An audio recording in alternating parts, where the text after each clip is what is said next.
Kita sungguh besar. Dia Allah yang hidup.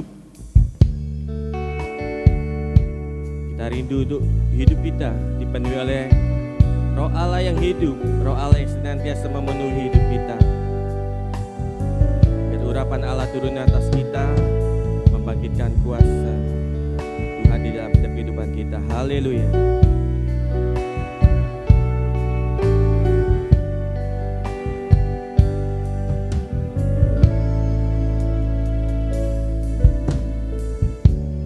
Roh Allah yang hidup penuhiku, Roh Allah yang hidup pulihkanku. Turunlah urapan ke atasku, membangkitkan kuasa-Mu. Roh Allah yang hidup penuhiku, Roh Allah yang hidup pulihkanku. Turunlah urapan ke atasku, membangkitkan kuasa-Mu, membebaskan hidup yang terbelenggu, memulihkan hati mereka yang terluka, serta menjelikan mata yang buta. Jadikan hidupku alat-Mu, dipenuhi urapan baru, menyatakan kebesaran kuasa-Mu. Roh Allah yang hidup penuhi kami ya Bapa. Roh Allah yang hidup penuhiku, Roh Allah yang hidup pulihkanku. Turunlah urapan ke atasku,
memuji memuliakan nama-Mu yang besar. Hanya di dalam nama Tuhan Yesus, mari kita yang siap memuji Tuhan sama-sama mau katakan amin. Silakan duduk kembali saudara. Shalom, Tuhan kita sungguh luar biasa. Kita boleh berikan salam kiri kanan. Katakan Tuhan kita luar biasa. Tuhan kita baik. Kasih setia Tuhan tidak pernah berubah. Dulu, sekarang, sampai selama-lamanya. Haleluya. Kejaplah dan lihatlah betapa baiknya Tuhan itu. Rasakan dan nikmati kasih setia Tuhan. Kejaplah dan lihatlah betapa baiknya Tuhan itu. Rasakan dan nikmati kasih setia Tuhan. Kasih setia Tuhan. Syukurlah itu Tuhan. Segala hormat bagimu Tuhan. Allah yang mengasihiku. Allah yang memeliharaku selamanya. Haleluya. Dialah kita yang sungguh luar biasa. Dialah kita yang baik. Kejaplah dan lihatlah betapa baiknya Tuhan itu. Rasakan dan nikmati kasih setia Tuhan. Kejaplah dan lihatlah betapa baiknya Tuhan itu. Rasakan dan nikmati kasih setia Tuhan. Kasih setia Tuhan. Syukur bagimu Tuhan. Segala hormat bagimu Tuhan. Allah yang mengasihiku. Allah yang memeliharaku. Syukur bagimu Tuhan. Kami menyanyi sama-sama kembali berdiri. Kita mau menaikkan syukur bagi Tuhan yang mengasihiku. Allah yang memeliharaku. Syukur bagimu Tuhan. Segala hormat bagimu Tuhan. Allah yang mengasihiku. Allah yang memeliharaku. Syukur bagimu Tuhan. Segala hormat bagimu Tuhan.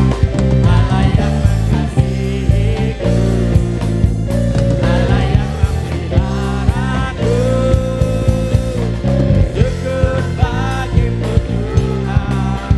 Segala hormat bagimu Tuhan.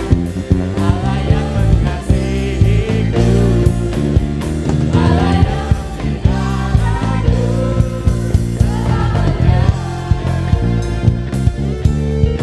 Selamanya. Selamanya. Haleluya. Tetap berdiri saudara. Percaya bahwa Tuhan kita sungguh besar, Tuhan kita sungguh ajaib. Haleluya. Dia Allah sumber kekuatan dalam setiap kehidupan kita. Yang percaya boleh tepuk tangan, berikan kemuliaan bagi Tuhan. Dia Allah kita yang sungguh luar biasa. Haleluya. Ya, hanya Dia milik kita di sorga. Yang kita boleh andalkan kepada. Haleluya. Dia sumber kekuatan hidup kita. Hanya Kau milikku di surga. Tiada yang ku ingin di bumi. Hanya Kau. Tak ku andalkan kekuatan kami ya Tuhan. Tak ku andalkan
kehidupan kita.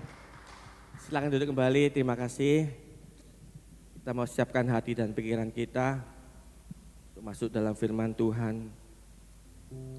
Karena kuasa Tuhan nyata dalam setiap kelemahan hidup kita, saudara. Kekuatan Tuhan yang menopang seluruh hidup kita. Karena hanya dari dalam nama Tuhan Yesus pertolongan kita boleh ada. Haleluya.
kita berdoa. Terima kasih Bapa di surga untuk semua berkat Allah, penyertaan Tuhan, pemeliharaan ilahi yang kami berasakan sampai hari ini. Memang Kau adalah Allah yang menjadi perisai bagi kami. Terima kasih Tuhan, kami lebih bersuka cita karena kami akan dapatkan nasihat firman Tuhan. Supaya ke depan kami bisa memastikan langkah kami selaras dengan apa yang Tuhan kehendaki. Terima kasih Bapa, kami siap terima nasihat Tuhan dalam nama Yesus. Haleluya. Amin. Silakan duduk saudara. Shalom Bapak Ibu. Baik, kita akan belajar firman Tuhan. Mari buka bersama dengan saya Pengkhotbah pasal yang keempat, ayat 9 sampai ayat yang ke-12. Pengkhotbah pasal yang keempat, ayat 9 sampai ayat yang ke-12. Kita akan belajar, ada satu isi hati Tuhan di sini untuk kita perhatikan baik-baik. Pengkhotbah pasal 4 ayat 9 sampai 12 dikatakan di sana, berdua lebih baik daripada seorang diri karena mereka menerima upah yang baik dalam jerih payah mereka. Karena kalau mereka jatuh, yang seorang mengangkat temannya. Tetapi wahai orang yang jatuh, wahai itu maksudnya malanglah, celakalah, kasihanlah orang yang jatuh yang tidak mempunyai orang lain untuk mengangkatnya. Juga kalau orang tidur berdua mereka menjadi panas, tetapi bagaimana seorang saja dapat menjadi panas? Dan bila mana seorang dapat dialahkan maksudnya dikalahkan. Dua orang akan dapat bertahan, tali 3 lembar tidak mudah diputuskan. Saudara, ada pepatah berkata bahwa bersatu kita teguh, bercerai kita runtuh. Memang harus diakui ada kekuatan yang luar biasa kalau ada sekelompok orang sepakat melakukan sesuatu. Berbeda kalau hanya satu orang, itu pasti kekuatannya lebih lemah. Kalau ada sekelompok orang sepakat melakukan sesuatu, kekuatan yang dihasilkan itu luar biasa. Dan kekuatan yang dihasilkan Bapak Ibu itu ada dua. Yang pertama bersifat negatif, yang kedua bersifat positif. Yang negatif, kita contoh di Alkitab banyak. Yang pertama itu menara Babel. Itu adalah sekelompok orang yang sepakat ingin membangun satu menara, ingin sampai ke sorga. Dan itu terjadi. Hanya saja Tuhan bubarkan. Terus yang kedua, sekelompok orang yang agak iri dengan keberhasilannya Daniel. Akhirnya mereka sepakat ingin menjebak Daniel dengan cara mempengaruhi Raja Darius pada waktu itu untuk keluarkan surat perintah agar semua kerajaan Media Persia menyembah raja sebagai Allah. Hanya Daniel yang tidak tunduk. Akhirnya dilemparkan ke gua singa dan itu jadi. Sekelompok orang ini jadi sepakat untuk menjebloskan Daniel jadi. Tapi di gua singa Tuhan selamatkan Daniel. Demikian juga ada sekelompok orang Farisi ahli Taurat sepakat ingin menyalibkan Yesus. Dan itu terjadi loh Bapak Ibu. Terjadi. Tapi lewat kematian Kristus justru kita diselamatkan. Itu adalah kekuatan-kekuatan yang dihasilkan dalam bentuk negatif oleh orang-orang yang sepakat. Yang kedua adalah hal positif. Ini mendatangkan kuasa Allah. Yang pertama adalah tembok Yeriko. Itu ada sekelompok orang yang sepakat mendekati tembok itu. Ya, sampai berapa kali Bapak Ibu dikelilingi tembok Yeriko? 7 kali. Bah, itu sekolah minggu saudara. 13 kali. Hari pertama 1 kali, hari kedua ketiga, hari yang ke-6 7 kali. Total semua berapa? 13 kali. Itu sekelompok orang sepakat. Akhirnya apa? Tembok Yeriko roboh. Terus apa lagi saudara? Paulus dan Silas, nanti bisa baca Kisah Rasul 16. 2 orang sepakat menyembah di penjara goncang. 2 orang itu. Buka lagi, mari buka Markus pasal 2. Supaya kita lihat kalau kita sepakat melakukan sesuatu di dalam nama Tuhan, itu luar biasa. Hal positif akan dihasilkan di sana. Markus pasal 2, ayat yang ke-3 sampai ayat yang ke-5. Di sini ada orang yang lumpuh dibantu 4 orang temannya. Markus pasal 2 ayat 3 sampai 5. Ada orang yang datang membawa kepadanya seorang lumpuh digotong oleh berapa orang saudara? 4 orang. Tetapi mereka tidak dapat membawanya kepadanya karena orang banyak itu. Lalu mereka membuka atap yang di atasnya. Sesudah terbuka mereka menurunkan tilam tempat orang lumpuh itu terbaring. Ketika Yesus melihat iman mereka, berkatalah ia kepada orang lumpuh itu, "Hai anakku, dosamu sudah diampuni." Nanti kalau dibaca seterusnya, orang lumpuh itu disembuhkan oleh Tuhan. Saya mau nanya Bapak Ibu, orang lumpuh itu disembuhkan apakah karena iman orang lumpuh atau iman orang iman 4 orang temannya? 4 orang temannya. Makanya kalau saya kunjungan ke rumah sakit saudara, saya tidak akan paksa yang sakit berdoa, yang saya paksa keluarga yang nunggu itu saudara. Orang-orang yang sehatlah yang akan menopang iman yang sakit. Karena saya pernah teguh di rumah sakit, bertengkar sama yang sakit. Saya datang, gimana Pak? Keluarga sudah berdoa. Kita berdoa Pak, tapi ini sudah doa ini. Ditunjuk yang sakit. Itu kan orang sakit saya bilang. Orang sakit jangan dipaksa doa. Dia lagi lemah. Keluarga yang nunggu mesti doa sungguh-sungguh. Saya makanya waktu bapak saya almarhum, waktu masih hidup saudara ya, masuk rumah sakit Farmati Jakarta sampai 4 kali. Saya sama mama saya datang ke Tuhan, sembuh bapak saya, bisa. Jangan paksa yang sakit berdoa, yang sehat itu yang berdoa. Kalau keluarga yang sehat sepakat, nanti yang sakit pasti akan sembuh. Ya dan amin. Ya. Makanya saudara kalau kita sepakat melakukan sesuatu yang positif bisa terjadi, bisa. Nah, hari ini kita akan belajar tentang kekuatan kesepakatan, the power of unity. Karena ini pengajaran kita akan masuk bagian demi bagian agar kita bisa memahaminya secara tertata dengan baik. Kita masuk yang pertama, apa itu sepakat? Apa itu sepakat? Sepakat berasal dari bahasa Yunani symphonio, yang artinya harmonis, bersamaan, kompak, selaras, setuju. Symphonio. Kalau dalam bahasa sehari-hari itu kita sering dengar simfoni. Nah, kalau Bapak Ibu mendengar kata simfoni, apa yang muncul dalam benak pikiran Bapak Ibu? Kalau saya mendengar kata simfoni, yang muncul di benak pikiran saya itu musik orkestra. Gitu. Nah, perhatikanlah saudara ya, musik orkestra itu. Itu adalah kumpulan orang-orang yang memainkan alat musik yang berbeda satu dengan yang lainnya. Satu pun tidak ada yang sama loh. Beda bentuknya, beda bunyinya, beda cara memainkannya. Tapi begitu mereka kompak melantunkan satu lagu, mantap. Itu namanya simfoni. Jadi bukan kumpulan piano semua, bukan kumpulan biola semua, bukan kumpulan drum semua, enggak, beda. Ada drum, ada piano, ada viol, banyak. Tapi begitu mereka melantunkan satu lagu, indah kedengaran. Demikian juga kita jemaat GPT Logos di sini. Kita masing-masing berbeda satu dengan yang lainnya. Beda tempat tinggal, beda kendaraan, beda pendidikan, beda suku. Tapi begitu kita selaras, sepakat menaikkan pujian bagi Tuhan, maka nama Tuhan ditinggikan. Yang mengerti katakan amin. Nah, itu arti kata sepakat. Poin yang kedua, bagaimana untuk bisa sepakat? Untuk bisa sepakat ada 3 syaratnya. Yang pertama, harus dinaikkan minimal 2 pihak. Harus dinaikkan minimal 2 pihak. Ya pastilah, gak akan mungkin satu pihak. Yang kedua, harus satu hati dan satu visi bersama. Syarat kedua untuk bisa sepakat adalah harus satu hati dan satu visi bersama. Buka Amos pasal 3. Amos pasal 3 ayat 3. Harus satu hati dan satu visi bersama. Amos pasal 3 ayat 3. Berjalankah 2 orang bersama-sama jika mereka belum berjanji? Berjalankah 2 orang bersama-sama jika mereka belum berjanji? Harus satu hati dan satu visi bersama. Contoh, misalkan kita udah sepakat. Ya, jemaat gereja GPT Logos sepakat jam 10 pagi besok kita kumpul di gereja di sini. Jam 10 pagi. Nah, itu saudara mau berangkat dari Mojokerto, dari Kenjeran, dari Karangpilang, atau dari mungkin juga dari Jakarta. Mau naik pesawat, mau naik kereta, mau naik mobil, sepeda motor, jalan kaki. Kita nggak lihat itu. Yang jelas adalah jam 10 pagi kumpul di gereja ini besok. Itu namanya sepakat. Yang mengerti katakan amin. Harus satu hati dan satu visi bersama. Itu syarat yang kedua untuk bisa sepakat. Yang ketiga, harus rendah hati. Syarat untuk bisa sepakat yang ketiga adalah harus rendah hati. Orang rendah hati paling gampang beradaptasi dengan orang lain. Orang rendah hati paling gampang untuk bisa mengalah. Akhirnya apa? Ketemu sepakat itu. Tapi kalau orang tinggi hati susah.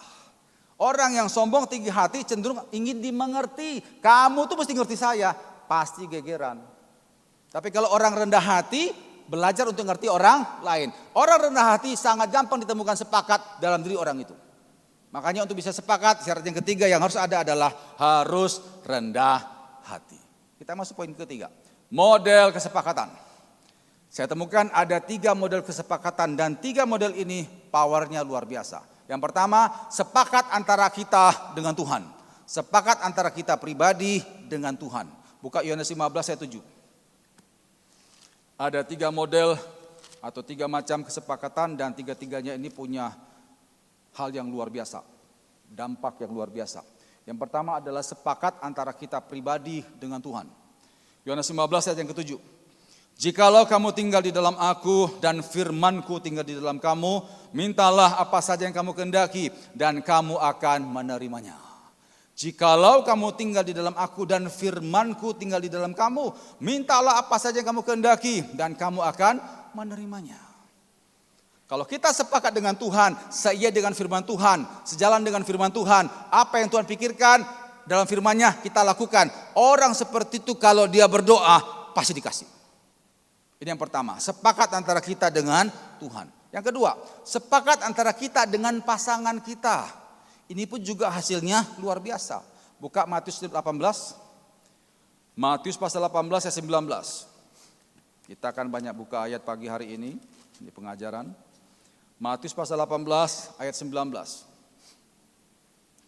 Matius 18 ayat 19, dan lagi aku berkata kepadamu, jika dua orang daripadamu di dunia ini sepakat meminta apapun juga, permintaan mereka itu akan dikabulkan oleh Bapakku yang di sorga. Kalau dua orang sepakat meminta apapun juga, permintaannya aku berikan. Dua orang kompak, sehati, berdoa, dikasih. Ini menggambarkan suami istri.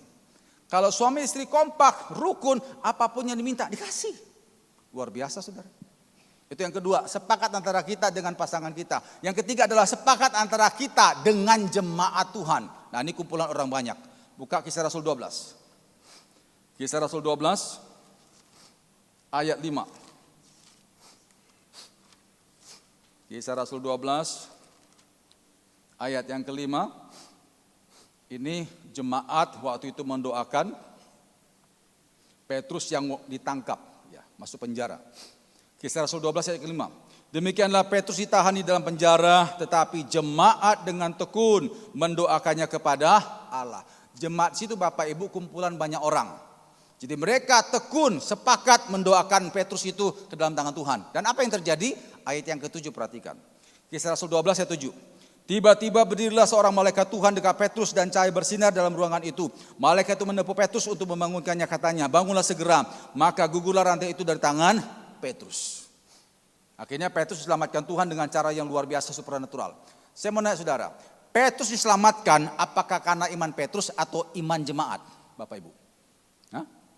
Iman jemaat. Makanya setiap gereja yang undang saya katakan, tolong Bapak Ibu jemaat doakan gembala saudara. Enggak ada amin saudara. Bapak Ibu gembala kita adalah manusia biasa Bapak Ibu ya, punya keterbatasan. Kalau bukan kita jemaat mendoakan beliau-beliau itu siapa lagi? Saya percaya kalau jemaat itu sungguh-sungguh doakan gembala, Bapak gembala itu Ibu gembala akan punya hikmat untuk menggembalakan domba-dombanya dengan luar biasa. Amin. Ya, yang setuju tepuk tangan bagi Tuhan. Jadi yang ketiga ini adalah sepakat antara kita dengan jemaat Tuhan dan hasilnya luar biasa. Coba Bapak Ibu perhatikan ya. Kita sepakat dengan Tuhan, sepakat dengan pasangan kita, sepakat dengan jemaat Tuhan, hasilnya luar biasa. Pertanyaannya, mungkinkah ada anak Tuhan yang menghadapi masalah kalah? Ada? Harusnya tidak ada. Kalau dia kompak dengan Tuhan, dengan keluarganya, dengan jemaat, semua masalah pasti selesai, itu pasti. Tapi kalau masalah saudara sampai hari ini, masalah pribadi, keluarga jemaat gak selesai, ada apa dengan saudara itu? Saya lebih percaya firman Tuhan daripada ada banyak orang banyak berkeluh kesah.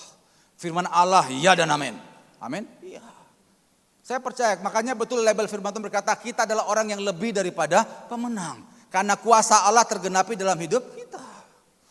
Nah kita masuk bagian selanjutnya saudara ya. Kekuatan apa yang berkat apa yang dihasilkan kalau kita sepakat.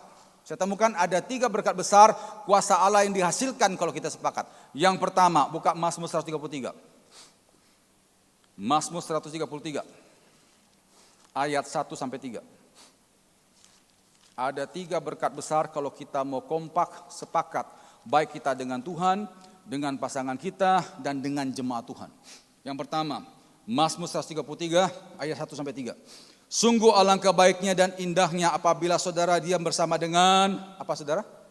Rukun. Seperti minyak yang baik ke atas kepala, meleleh ke janggut, yang meleleh ke janggut Harun dan ke leher jubahnya. Seperti embun gunung Hermon yang turun ke atas gunung-gunung Sion. Sebab kesanalah Tuhan memerintahkan berkat kehidupan untuk selama-lamanya.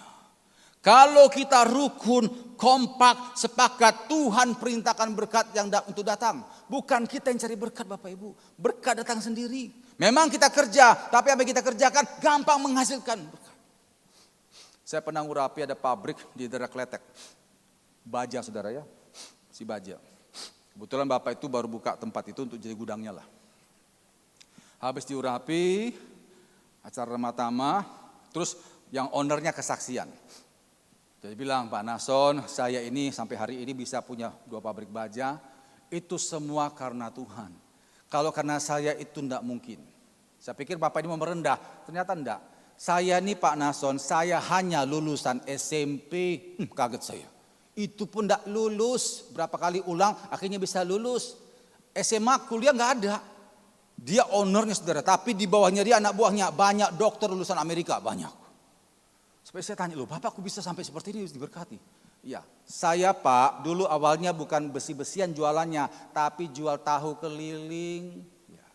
Sama istri saya pakai sepeda motor yang 2 tak itu sama 2 keranjang besar begitu kiri kanan. Sebelum saya kelilingi kampung, saya sama istri berdoa menyerahkan tahu itu ke dalam tangan Tuhan. Itu tiap hari. Makanya tahu itu laku bak kacang goreng gak pernah habis. Tiap hari serahkan Tuhan. Akhirnya apa? Berlipat berkatnya, akhirnya punya pabrik baja. Berkat itu datang sendiri Bapak Ibu. Ada lagi waktu pandemi kemarin, ada rohani saya kirim gurami goreng ke saya. Terus saya tanya, Dek nomor rekeningmu berapa? Nggak usah Mas, gratis. Loh kok bisa gratis pandemi ini, kok gak gratis gimana sih? Aku diberkati.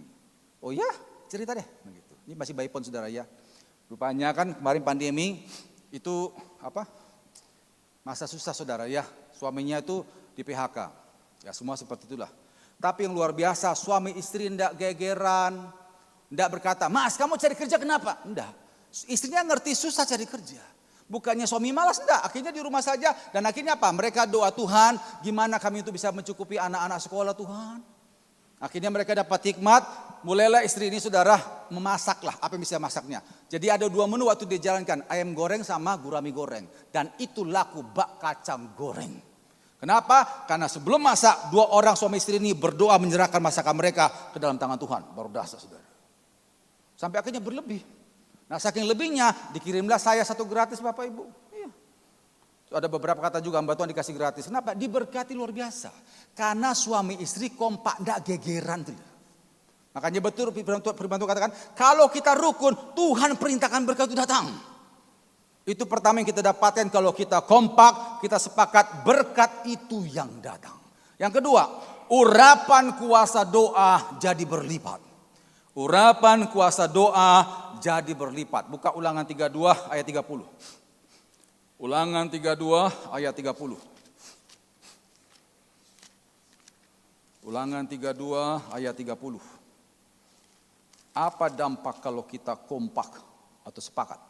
Baik sepakat kita dengan Tuhan, dengan pasangan kita, dan dengan jemaat Tuhan. Yang pertama tadi berkat Tuhan datang. Yang kedua, urapan kuasa doa jadi berlipat. Ulangan 32 ayat 30. Bagaimana mungkin 1 orang dapat mengejar 1000 orang dan 2 orang dapat membuat lari 10.000 orang kalau tidak gunung batu mereka telah menjual mereka dan Tuhan telah menyerahkan mereka. 1 orang dikatakan di sana mengalahkan 1000, 2 orang bukan 2000 Bapak Ibu tapi 10.000. Ada pelipat gandaan kuasa di sana. 1 orang berdoa dengan 2 orang berdoa itu powernya beda. Amin Bapak Ibu. Ya. Bayangkan kalau suami istri sepakat doa sungguh-sungguh atau jemaat Tuhan sepakat doa sungguh-sungguh. Itu powernya luar biasa. Saya tidak tahu saya pernah kesaksian apa tidak saudara ya. Tahun 2023 istri saya kena kanker tumor. Kanker rahim. Di RKZ kami periksa. Besar begini sudah. Itu ada di meter 10-12 cm. Sampai dokter bilang, Pak ini ganas Pak. Kok baru sekarang periksa? Makanya kami akhirnya ngerti kenapa kok istri saya datang bulan tuh. Kalau ibu-ibu pasti dengar saudara ya. Itu teper kayak mau pingsan. Terus teriak-teriak aduh. Pendarahan sampai seminggu lebih. Keluar tuh maaf saudara ya. Kalau udah keluar darahnya itu berongkol-berongkol banyak. Sampai kamar mandi tuh basah semua. Darah semua. Kita pikir seperti kayak datang bulan biasa. Ternyata itu ada kankernya itu. Dokter bilang, Pak ini mesti segera dioperasi Pak. Gak bisa lagi nih, gak bisa kemo, mesti operasi. Waduh, angkat semua kandungannya katanya gitu. Dok, apa enggak hanya kankernya saja? Nah ini semua Pak, udah besar ini Pak. Waduh, waktu dokter ngomong gitu, nangis dia. Waktu pulang dari RKZ ke rumah, kami tinggal di Kebrong saudara ya. Sepanjang jalan istri semua nangis saja. Saya sampai batin gini saudara ya. Tuhan, aku banyak doakan orang sakit kanker, sekarang istriku yang kanker. Waduh ya apa ini? Sampai di rumah, saya langsung masuk kamar, saya doa, Tuhan ya apa Tuhan? Operasi apa enggak? Akhirnya saya doa, nah kalau Bapak Ibu banyak doa pasti bisa dapat pernyataan Tuhan ya. Waktu saya doa, Roh Kudus bilang gini, suruh istrimu pemberesan dosa, karena ada yang enggak beres dengan hatinya. Dan setelah itu kau perintahkan kanker itu hancur dengan kuasaku. Akhirnya sudah, besok akhirnya saya beritahu istri saya untuk pelepasan. Karena ternyata dia ada seperti kayak luka batin di masa lalu. Akhirnya saya nangani pelepasan istri saya, itu hari Sabtu. Start hari Senin kami mulai sepakat doa bersama. Saya ambil minyak urapan, olesi di perutnya, saya katakan, aku berkata kepada kanker ini, aku hancurkan kuasamu, hancur keluar. Kami sepakat doa tiap hari selama 2 minggu saudara. Habis 2 minggu kemudian, saya nggak disuruh lagi Tuhan digerakkan untuk doa, hanya sesekali saya berdoa. Tapi waktu 2 minggu itu Roh Kudus katakan ini, jangan makan daging, hindari semua gula-gula. Nah, belakangan baru saya ngerti ternyata 2 itu pantangan bagi orang yang tumbuh sama kanker. Daging merah, gula-gula enggak boleh. Nah habis itu saudara, 3 bulan kemudian istri saya pijit, karena dia lagi capek. Ada tukang pijit di Kebraun, langganan kami, anak Tuhan juga, namanya Bu Sri. Nah waktu Bu Sri pijit bagian perutnya saudara, karena ibu ini bagian perut saudara ya. Dipijit gini, loh Mbak kok benjolannya nggak ada? Loh dulu kan ada besar sini, saya nggak berani pijit loh. Sekarang loh nggak ada, ditekan-tekan gini, nggak ada loh katanya. Nah memang istri saya cerita, sejak kami sepakat 2 minggu itu, nggak pernah lagi sakit kalau datang bulan. Cuman kita belum periksa medis, itu pertengahan 2023. Baru periksa medis 2025 kemarin bulan Januari. Periksa ke dokter katakan, Pak kalau bisa cek semua di lab. Ya, akhirnya kita periksa di lab Pramita Aditya Warman. Waktu diperiksa, kankernya sudah tidak ada. Tepuk tangan bagi Tuhan. Itu kalau suami istri kok kompak. Saya percaya Bapak Ibu ya, di dalam diri kita ada kuasa, amin. Ya, kita anak Tuhan pasti punya kuasa. Nah kalau suami istri kompak, tidak ada penyakit yang gak bisa selesaikan. Pasti selesai dalam nama Yesus, amin. Iya. Tapi kalau sudah gegeran, aduh susah saudara, susah. Itu yang saya temukan banyak jemaat, sudah ada masalah, gegeran, bertengkar, saling nyalahkan. Gimana bisa diberkati itu Pak, Bu? Nggak bisa kayak gitu. Makanya kalau ada masalah, suami istri itu kompak. Ada masalah, ada persoalan, ada kesalahan, maafkan, bereskan. Sehingga waktu suami istri doa sungguh-sungguh, terjadi lawatan Tuhan. Yang setuju katakan amin. Itu urapan kuasa doa jadi berlipat. Itu dampak dari kalau kita sepakat. Yang ketiga, mari buka Matius 18 ayat 20. Matius pasal 18 ayat 20. Apa dampak kalau kita sepakat antara kita dengan Tuhan pribadi, dengan pasangan kita dan dengan jemaat Tuhan. Yang pertama tadi Tuhan perintahkan berkat itu untuk datang. Yang kedua, urapan kuasa doa jadi berlipat. Yang ketiga, Matius 18 ayat yang ke-20. Sebab di mana 2 atau 3 orang berkumpul dalam namaku, di situ aku ada di tengah-tengah mereka. Sebab di mana 2 atau 3 orang berkumpul dalam namaku, di situ aku ada di tengah-tengah mereka. Yang ketiga, yang kita dapatkan kalau kita sepakat adalah hadirat Tuhan ada. Tuhan hadir di tengah-tengah anak-anaknya yang kompak, rukun dan sepakat. Buka sebentar 2 Tawarikh 5. Di sini ada para pemuji penyembah Israel. Mereka sepakat menyembah Tuhan dan hadirat Tuhan menaungi mereka. 2 Tawarikh 5 ayat 13 sampai 14. Coba perhatikan kalimatnya Bapak Ibu. 2 Tawarikh 5 ayat 13 sampai 14. Lalu para peniup nafiri dan para penyanyi itu, apa saudara? Serentak memperdengarkan paduan suaranya untuk menyanyikan puji-pujian dan syukur kepada Tuhan. Mereka menyaringkan suara dengan nafiri, ceracap dan alat-alat musik sambil memuji Tuhan dengan ucapan sebab Ia baik, bahwasanya untuk selama-lamanya kasih setianya. Pada ketika itu rumah itu yakni rumah Tuhan dipenuhi awan, sehingga imam-imam itu tidak tahan berdiri untuk menjalankan kebaktian oleh karena awan itu, sebab kemuliaan Tuhan memenuhi rumah Allah. Begitu ada sekelompok orang menyembah Tuhan dengan sungguh-sungguh, sehati dan kompak, hadirat Tuhan hadir. Siapa sini Bapak Ibu percaya hadirat Tuhan hadir di sini? Amin. Ya. Saudara, kalau hadirat Tuhan hadir, saya percaya gereja kita adalah gereja pemulihan. Amin. Ya, hendaklah seperti itu. Saya paling banyak ngalamin yang seperti saudara kehadiran Tuhan pada waktu saya dengan tim pelepasan itu nyembah. Kami ada pelepasan tiap hari Sabtu. Kalau kami nyembah, kami cuma 14 orang, nggak sebanyak saudara di sini. Alat musik kami cuma gitar. Tapi kalau sudah nyembah, apalagi kalau sudah masuk ke penahan Roh Kudus, pernah ada satu jemaat yang kita doakan ternyata dia dukun, punya ilmu saudara ya. Kami tidak tahu. Tapi begitu dia masuk ruangan kami, dia buka pintu langsung dia mau kabur, ditarik sama teman-teman, tarik, seret. Kalau dia, terus dia terguling-guling. Habis selesai pelepasan saya tanya, Bapak kenapa mau lari? Iya Pak, tadi waktu buka pintu saya lihat ada malaikat besar di situ dengan pedang berapi. Itu dia. Kami nggak lihat Bapak Ibu ya, tapi orang-orang punya ilmu bisa lihat. Ada kekuatan Allah di situ. Amin. Saya percaya malaikat Tuhan juga ada di sini. Amin. Kalau kita sepakat sungguh-sungguh menyembah Tuhan sehati, kuasa Allah akan hadir. Dan kalau kuasa Allah hadir, yang sakit pasti disembuhkan. Yang lemah pasti dikuatkan. Makanya Bapak Ibu, jangan sampai kalau kita datang ibadah hari Minggu, ya dengan hati yang aras-arasan, yang setengah-setengah suam-suam kuku, bahkan menyembah pun juga gak sungguh-sungguh. Jangan sampai seperti itu Bapak Ibu. Biarlah ibadah kita yang 1-2 jam ini, kalau kita sungguh-sungguh, hadirat Tuhan memberkati kita pulang juga mengalami penyertaan daripada Tuhan. Yang setuju tepuk tangan bagi Tuhan. Nah, sekarang kita masuk selanjutnya. Apa yang bisa merusak kesepakatan itu? Hanya satu Bapak Ibu, egois. Itu aja. Yang bisa merusak kekompakan, kerukunan, kesepakatan hanya egois. Mau menang sendiri, pingin dimengerti, kamu tuh mesti ngerti aku. Habis sudah.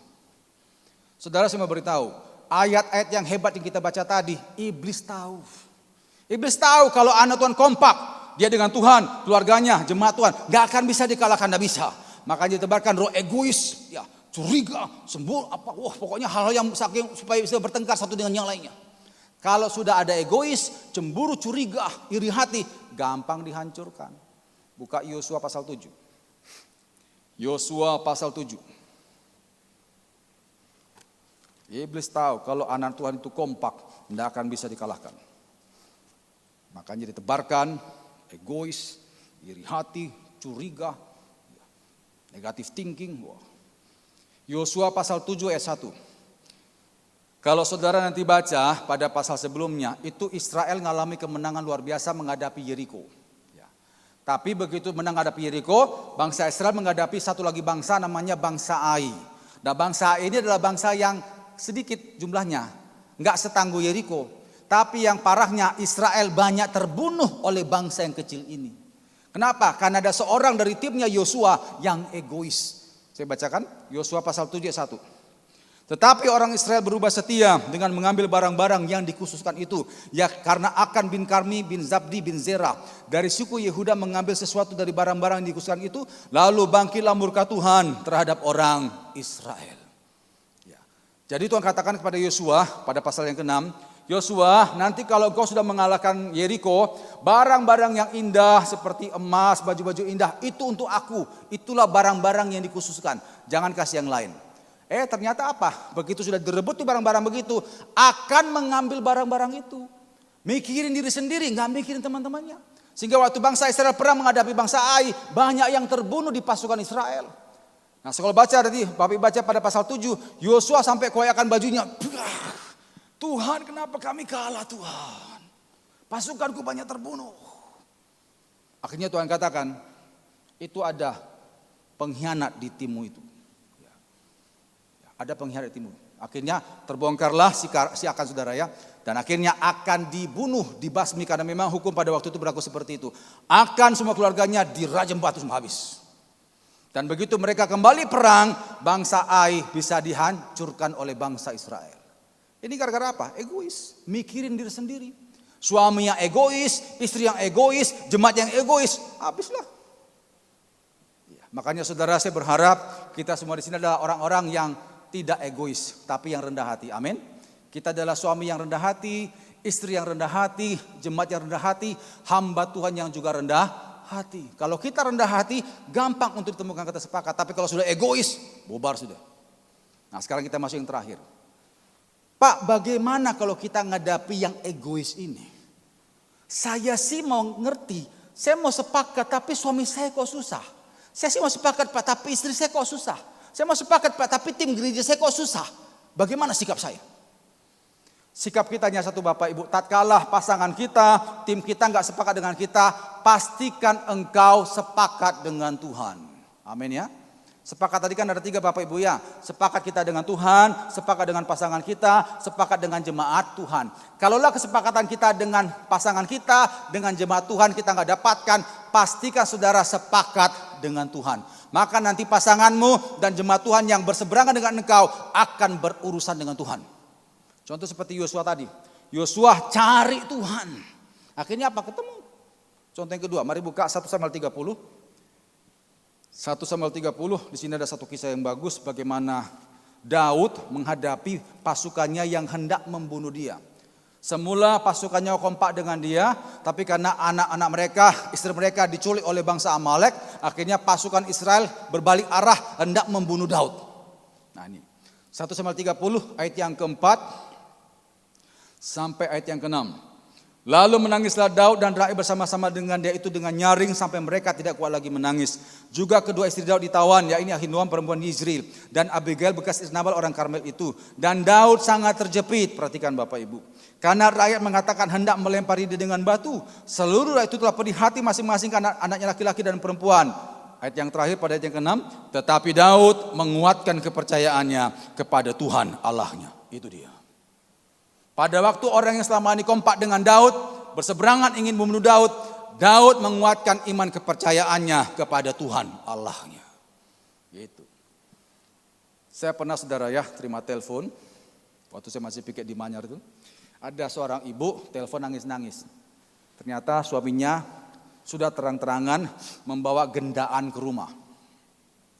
Saya tidak ngerti Pak Nason karena memang dalam 2 minggu ini suami saya ngajak cerai dan saya tidak mau cerai Pak. Saya pegang firman Tuhan, apa yang sudah disatukan Tuhan tidak boleh ceraikan. Tapi karena saya menolak terus, dia sengaja memancing emosi saya, bawa gendaannya ke rumah dan mereka lagi mesra-mesraan di ruang tamu Pak. Saya telepon Pak Nason lagi di kamar saya nih Pak. Dia sampai nangis saudara. Gimana Pak Nason sikap saya gimana? Saya tanya gini, Bu, apakah ibu masih yakin dan ingin suami ibu bertobat? Ibu itu berkata, iya Pak. Bagus. Kenapa saya tanya itu saudara? Untuk melihat sampai sejauh mana pengharapan dan kemauannya untuk mendoakan suaminya. Kalau dia ternyata berkata, saya masih ingin Pak suami saya bertobat. Bagus. Berarti ada hati yang memang ingin supaya suaminya dimenangkan dalam Tuhan. Berbeda kalau istrinya berkata begini, ya terserah Tuhan lah Tuhan, terserah Tuhan lah Pak. Saya pasrah saja. Itu susah kita, repot kita. Nanti lama-lama saya yang kencang doa, dia nggak doa saudara. Susah kayak gitu. Tapi puji Tuhan, ibu itu berkata, saya masih yakin Pak suami saya bertobat. Bagus. Akhirnya kami doa lewat telepon, terus saya dapat hikmat, dia bilang gini, Bu, nanti urapi rumah, namanya urapan itu, baby oil itu, sentuhkan dikit di tubuh suami ibu, tanpa ketahuan. Katakan, Tuhan, tubuh suamiku milik aku dan milik Tuhan, di luar itu dipatahkan dalam nama Yesus. Katakan Tuhan iman Bu. Itu ada ayatnya Bapak Ibu ya, 1 Korintus 7. Suami tidak berkuasa atas tubuhnya, melainkan istrinya. Istri tidak berkuasa atas tubuhnya, melainkan suaminya. Itu ada ayatnya. Jadi ibu katakan, Tuhan, tubuh suamiku milik aku dan milik Tuhan. Di luar itu aku patahkan dalam nama Yesus. Katakan bu tiap hari, saya akan dukung dalam doa dalam rumah saya. Udah selesai. 2 minggu kemudian, ibu tuh telepon saya. Pak Nason, terima kasih untuk doa-doanya. Saya bersyukur Pak, puji Tuhan, Tuhan dengarkan doa kita Pak. Oh, gimana bu hasilnya? Iya Pak, puji Tuhan, suami saya sekarang impoten. Senang sekali saudara, puji Tuhan impoten katanya gitu. Ibu kenapa senang? Iya, daripada nanti dia bikin dosa dengan itu. Ibu tahu dari mana impoten? Dia cerita, itu gini Pak, habis saya doa urapi rumah, terus saya sentuhkan dikit minyak itu dan saya doakan supaya kuasa Allah menjamah suami saya dan juga puasa. Entah kenapa sejak itu suami saya kok pulangnya dari kantor mesti sore. Biasanya 2 hari nggak pulang, kalaupun pulang tuh dini hari. Ini kok sore sudah pulang, seminggu ini dah jam 5 sore udah di rumah. Memang saya nggak tanya kenapa. Nah baru tahunya waktu bersih kamar. Nah waktu ada tas suaminya di situ waktu dibuka, ternyata di sana banyak obat kuat saudara. Oh berarti impoten dia. Puji Tuhan. saya bilang ya terserah ibu lah, yang penting suami ibu sehat-sehat aja, saya bilang begitu. Ini Pak Bu ya, sorry Pak Bu. Pak, kalau misalnya Bapak bertengkar dengan istri dan istri masih cerewet, Bapak masih selamat. Ya. Tapi kalau istri sudah masuk kamar, menyerahkan Bapak dalam tangan Tuhan, hati-hati Pak, hati-hati. Bertobat segera. Jangan sampai nanti istri masuk kamar lalu berkata, Tuhan kuserahkan suamiku dalam tangan Tuhan. Hati-hati Pak, hati-hati. Selamat, gak akan selamat itu. Bisa kelar hidup saudara. Saya banyak menemukan suami-suami yang macam-macam, tapi istri dekat dengan Tuhan, dihajar tuh suami pasti itu. Demikian juga ada juga istri yang macam-macam, suami dekat dengan Tuhan, dihajar istri pasti itu. Saya pernah dengar di Trosobo saudara ya, istrinya yang selingkuh. Suami datang pada Tuhan, kena kanker serviks saudara, sampai bau itunya. Ya. Makanya saudara, ini ada solusi dari Tuhan Bapak Ibu ya. Kalau pasangan kita nggak sepakat dengan kita, tim gereja kita nggak sepakat, pastikan engkau sepakat dengan Tuhan. Maka nanti lihat Tuhan pasti akan bela saudara. Tepuk tangan bagi Tuhan. Ayat terakhir, mari buka Roma 12 ayat 18. Roma 12 ayat 18. Saya bersyukur firman Tuhan banyak memberikan solusi untuk masalah kita, baik pribadi, rumah tangga, gereja. Karena Allah yang kita sembah adalah Allah yang peduli akan setiap masalah kita Bapak Ibu. Tapi dengan catatan harus ikuti firman-Nya. Harus pakai caranya, bukan cara kita. Ayat terakhir, Roma 12 ayat yang ke-18. Roma 12 ayat 18. Sedapat-dapatnya kalau hal itu bergantung padamu, hiduplah dalam perdamaian dengan semua orang. Sedapat-dapatnya kalau hal itu bergantung padamu, hiduplah dalam perdamaian dengan semua orang. Ayat ini hanya bisa tercapai oleh mereka yang rendah hati. Kalau rendah hati dia akan berusaha supaya ada damai di keluarganya, di gerejanya. Kalau ada damai, berkat Allah pasti akan luar biasa diberikan di sana. Saya berharap dan saya juga berdoa biarlah kita jemaat sini, GPT Logos adalah jemaat yang rendah hati. Sehingga gereja kita ada damai sejahtera Tuhan melingkupi kita. Kita tundukkan kepala dengan sikap doa masing-masing datang pada Tuhan. Siapkan hati saudara nanti akan terima perjamuan kudus oleh Bapak Gembala. Perjamuan kudus juga merupakan bentuk kesepakatan kita dengan Tuhan. Karena kita akan bersatu dengan tubuh dan darah Tuhan. Biarlah perjamuan kudus ini bukanlah sekedar rutinitas, tapi betul-betul menyatunya roh kita dengan roh Allah. Sehingga akhirnya kita pulang dari gereja kita mengalami lawatan Tuhan yang luar biasa. Kita semua tundukkan kepala dan tutup mata. Biarkan keyboard mengiringi lembut saat teduh kita sejenak. Pada waktu saudara tundukkan kepala tutup mata, di situ hanya engkau dan Tuhan yang ada. Tidak ada orang lain di sana. Saya yakin pada waktu kita datang ke rumah Tuhan di sini, masing-masing kita pasti bawa beban. Ada banyak persoalan yang masih kita nunggu jawabannya. Baik persoalan pribadi, rumah tangga maupun juga kelompok kita. Tapi hari ini sudah ada solusinya Bapak Ibu. Yaitu kita harus kompak, sepakat. Baik sepakat kita dengan Tuhan secara pribadi, sepakat dengan pasangan kita, dan sepakat dengan jemaat Tuhan. Tadi kita sudah lihat ayatnya bahwa begitu kita kompak sepakat, hasilnya luar biasa. Kuasa Allah akan dinyatakan secara supranatural menyertai kita dan memberkati kita. Berkat Allah akan diperintahkan datang pada kita. Urapan kuasa doa akan berlipat dan hadirat Tuhan itu datang. Tapi kalau sudah ada egois, mentingkan diri sendiri, ingin dimengerti, tidak mau mengerti orang lain, maka hancurlah rumah tangga, rusaklah gereja. Saya berharap dan berdoa biarlah egois ini dijauhkan daripada kita. Dijauhkan dari rumah tangga kita, terlebih dijauhkan dari gereja kita. Kita sehingga sungguh-sungguh adalah jemaat yang sungguh-sungguh mau mengerti orang lain. Kita adalah keluarga yang mau mengerti pasangan kita, mengerti orang tua kita, mengerti anak-anak kita, mengerti pasangan kita sendiri. Sehingga waktu kita berdoa menyembah Tuhan, baik di rumah maupun di gereja, ada kuasa Allah dinyatakan di sana. Terima kasih Bapak. Dan kalaupun mungkin kita belum temukan sepakat dengan pasangan kita dan juga dengan tim kita, Bapak Ibu jangan kecil hati. Tetaplah sepakat dengan Tuhan. Maka maka nanti orang-orang yang berseberangan dengan engkau, yang mungkin berniat buruk pada engkau, akan berurusan dengan Tuhan. Pastikan saudara sepakat dengan Tuhan. Jangan sampai gara-gara engkau berseberangan dengan orang lain, engkau malah tidak ke gereja, tidak berdoa. Kalau seperti itu habis saudara. Tuhan, hamba sudah sampaikan apa yang Tuhan mau. Hamba serahkan dalam tangan Tuhan, biarlah kuasa-Mu yang akan memeteraikan firman-Mu. Sehingga kami sungguh-sungguh boleh rendah hati. Kami boleh mengerti orang lain, mengerti pasangan kami, mengerti gereja kami Tuhan. Terima kasih Bapa, mampukan kami untuk mengikis semua rasa sombong. Ingin dimengerti itu dipatahkan, hancurkan dalam nama Yesus. Dijadikan dengan hati yang rendah, hati yang sungguh-sungguh seperti hati Kristus yang mau mengerti orang lain. Karena kami dilahirkan, ditakdirkan untuk melayani, bukan untuk dilayani. Terima kasih Bapa, terima kasih Tuhan, terima kasih Roh Kudus. Terima kasih Tuhan. Saya serahkan kepada hamba-Nya. Kami mengundang Bapak Pendeta Hendrata untuk menaikkan doa firman Tuhan sekalian, sekaligus juga memimpin dalam perjamuan suci. Haleluya. Dengan barang fana dipersilahkan rekan-rekan pelayanan perjamuan kudus untuk bersama-sama melayani. Saya undang Sonyu sama-sama bangkit berdiri.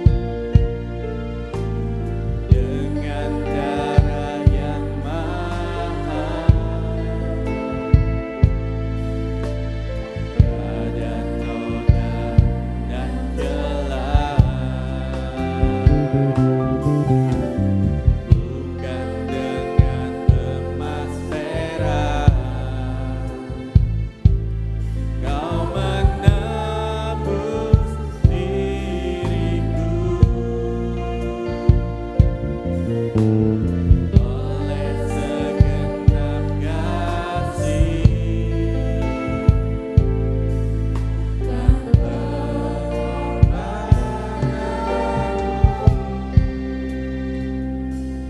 Kami bersyukur kepadamu Tuhan pada pagi hari ini. Biarlah kebenaran firman-Mu sungguh-sungguh memeteraikan kehidupan kami. Dan dengan perjamuan kudus pada pagi hari ini, sungguh-sungguh menjadikan kami hidup yang baru Tuhan. Biarlah perjamuan kudus pada pagi hari ini bukan sebagai mitos, bukan sebagai kebiasaan, tapi sungguh-sungguh merupakan sebuah komitmen. Kami sepakat dengan Tuhan. Terima kasih Bapa. Dalam nama Bapa, Putra dan Roh Kudus, dalam nama Tuhan Yesus Kristus. Haleluya. Amin. telah mati dan tinggalkan cara hidupku yang lama. Semuanya sia-sia dan tak berarti lagi. Hidup ini ku letakkan pada Mesa-Mu ya Tuhan. Jadilah padaku seperti yang Kau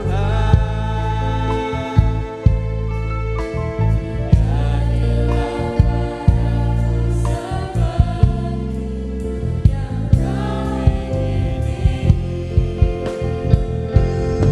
Telah mati dan tinggalkan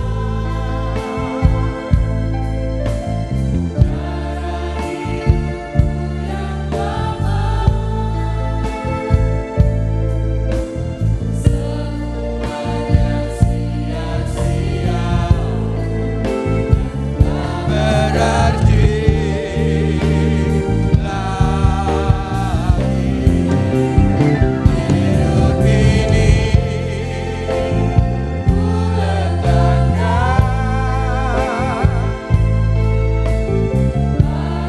Mesa-Mu ya Tuhan.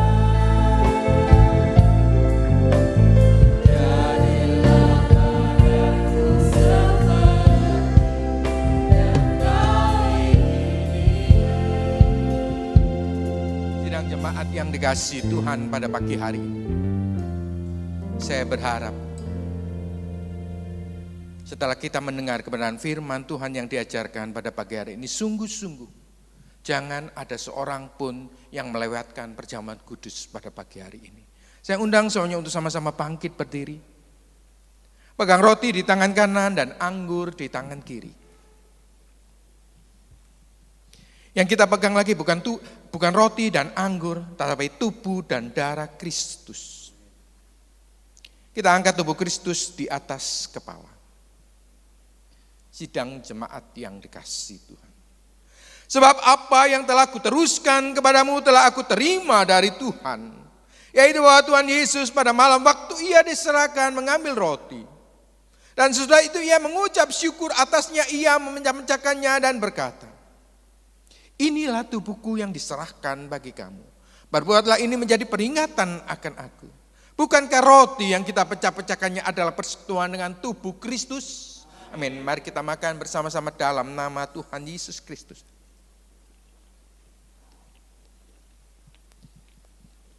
Haleluya. Kita angkat darah Kristus di atas kepala.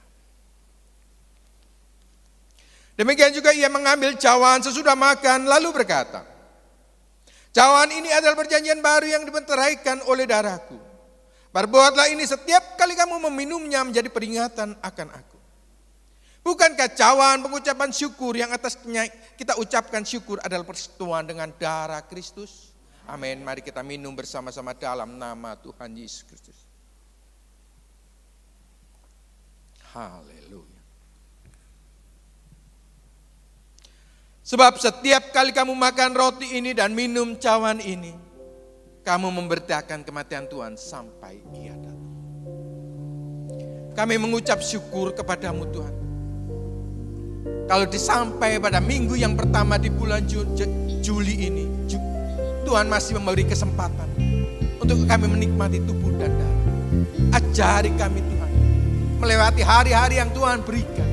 Kami terus sepakat dengan kehendak dan rencana. Kami terus hidup di dalam kasih dan anugerah. Biarlah kuasa-Mu nyata di dalam perjalanan kehidupan kami. Terima kasih Bapa. Dalam nama Putra-Mu yang tunggal Kristus Yesus Juru Selamat kami hidup. Kami mengucap syukur Tuhan. Haleluya. Amin. Silakan duduk kembali saudara. Atas nama Ibu Gembala dan segenap sidang jemaat, kami mengucapkan banyak terima kasih buat pelayanan Bapak Pendeta Nason pada Dungan. Kiranya Tuhan Yesus memberkati dalam setiap pelayanan beliau dimanapun beliau berada. Kita berikan persembahan, petugas persembahan boleh dijalankan. Haleluya.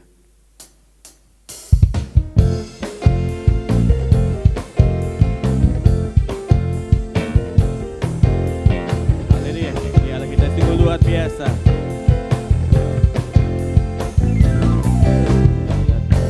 Selalu memandang Tuhan, ku selalu memuji Dia. Ku percaya kepada Tuhan, ku berpasrah kepadanya.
Segala puji, hormat, dan syukur Bapa hanya bagi kemuliaan nama-Mu.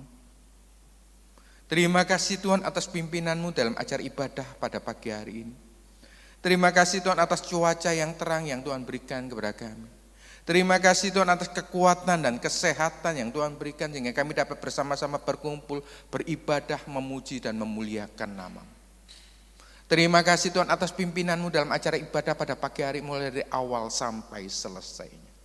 Berkati worship, singer, pemusik, pembicara, dan semua yang terlibat pelayanan pada pagi hari. Tuhan berkati dengan berkat ilahi. Tuhan berkati seluruh sidang jemaat-Mu yang hadir pada pagi hari ini. Untuk anak-anak yang mencari sekolah baru, yang naik kelas, yang mencari pekerjaan ataupun apapun, Tuhan berkati mereka semuanya. Terutama Tuhan berkati kedua orang tuanya yang untuk mencukupkan kebutuhan untuk anak-anaknya bersekolah ataupun berkuliah selanjutnya. Berkati rumah tangga semua anak-Mu yang hadir pada pagi hari ini Tuhan. Di dalam pekerjaannya, di dalam pelayanannya, di dalam rumah tangganya, mencari pasangan hidupnya, Tuhan berkati semuanya. Tuhan berkati perumahan Prapen dan sekitarnya. Sebagai kehadiran-Mu, rumah-Mu yang Maha Kudus di dalam tempat ini, sungguh-sungguh menjadi nyata, menjadi mercusuar, di mana kami datang untuk memuji dan memuliakan nama-Mu. Secara khusus kami juga berdoa untuk Ibu Gembala Sidang kami yang terkasih, Ibu Yusuf. Tuhan tambahkan terus kekuatan dan kesehatan untuk terus dapat memimpin, membimbing kami. Terus tambahkan iman dan Roh Kudus dalam perjalanan kehidupannya Tuhan. Untuk terus kuat mengajar kami, membimbing kami, mengingatkan kami. Untuk terus kami setia kepada-Mu Bapa. Berkati setiap acara ibadah di dalam tempat ini Tuhan, beserta seluruh staf pelayanan. Untuk terus bersatu padu, untuk terus mempermuliakan nama-Mu, dan untuk terus memenangkan banyak jiwa. Kami juga berdoa untuk negara dan bangsa kami Tuhan, agar dalam keadaan selalu aman, tentram, dan damai, agar cita-cita masyarakat Indonesia adil dan makmur dapat tercapai, dan banyak jiwa dimenangkan untuk kerajaan surga. Sidang jemaat yang dikasihi Tuhan pada pagi hari ini,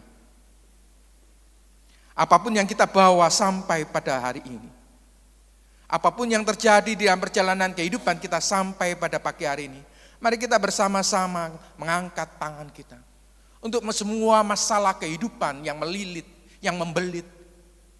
Untuk semua doa-doa yang kita panjatkan di hadapan Tuhan. Dan letakkan tangan kiri kita di dada. Tanda sebuah kepasrahan, tanda sebuah keyakinan. Seiras dengan kebenaran firman Tuhan yang kita dengarkan pada pagi hari ini. Bahwa apapun yang terjadi, dan kalaupun orang yang di samping kita, orang yang dikasih kita, tidak searah setujuan, tapi pastikan keimanan kita untuk terus tetap kuat di hadapan Tuhan. Untuk terus berharap kepada Tuhan, untuk terus bersyukur kepada Tuhan. Sidang jemaat yang dikasihi Tuhan, terimalah berkat daripada Allah Bapa, cinta kasih dan kasih sayang daripada Tuhan kita Kristus Yesus, dan dengan persekutuan Roh Kudus yang senantiasa menyertai kehidupan kita, mulai pagi hari ini sampai selama-lamanya. Dalam nama Bapa, Putra, dan Roh Kudus, dalam nama Tuhan Yesus Kristus, semua yang telah diberkati Tuhan sama-sama katakan, amin. Selamat pagi, Tuhan memberkati.